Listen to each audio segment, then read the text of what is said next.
Hey everybody, Dave from Donor Engine here, and I just wanted to take you through the reporting system today and show you how that works in Donor Engine. Now, one of the things that we did from day one when building the system is we assumed that someday someone somewhere would want to report on literally every piece of data tracked by the system. So we've intentionally built the database structure to make that type of reporting on like literally anything very easy to do. So while we don't have a querying engine built into Donor Engine yet, that is coming. If you do find sort of a reporting need that can't be covered by the existing reports that are in the system, we'll add that into the system for you. Generally speaking, that usually takes about 24 to 48 hours, depending on the complexity of the report, and there isn't any additional cost for that. It's part of your subscription, completely included. So this is the main reporting area, and we've got the different reports in the system split out by a few main categories, because there are a large number of them in the system, and we are adding all the time. So because there's so many reports and we're adding so many all the time, we have a few tools to sort of help you manage the view.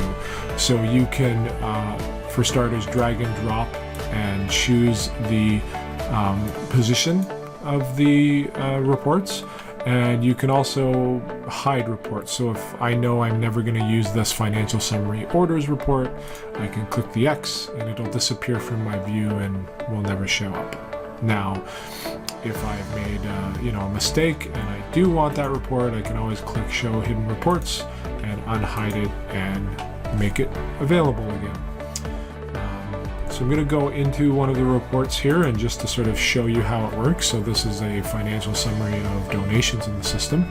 So you can choose a date range. So current year, previous month, current year, previous year, and actually if you configure the system to have your fiscal year, that also shows up as a default option, or even a specific date range. And this is pretty common with most of the reports sort of having this period functionality to choose the time frame that you're looking at.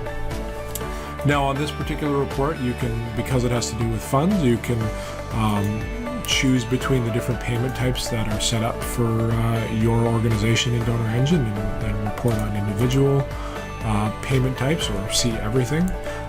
Donor Engine supports multi-currency, so if you have multiple currencies, you can report on one specifically or look at them all, and a number of other options as well. So we can look at it by day, by month, we can look at it by project or cause, or by donor. So let's go ahead and pull the report here. So in this particular report, we see some high-level summary information up here. Many of the reports have this when it's sort of relevant. And then we can scroll down and see the detail. So we're looking at the current month, so it's split it out over the different causes we have set up in the system, and shows us a total at the bottom.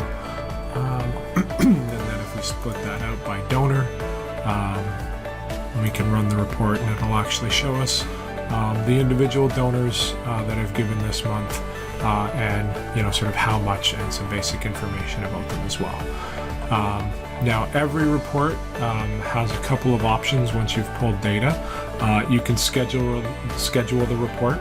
So this will let you set up the report to email to you on a set period, so that instead of having to remember to go in the system and run the report, it'll just run automatically and get emailed to you. You can download a CSV file if you want to open up the report in Excel and manipulate the data and play around with it, or you can download a PDF if you want to send this report to someone but you don't necessarily want them to be able to change anything.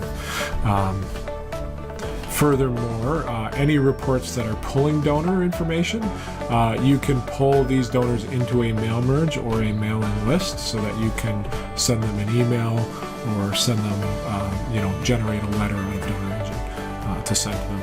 Now, The system automatically tracks donor preferences around communication, both for regular mail and email.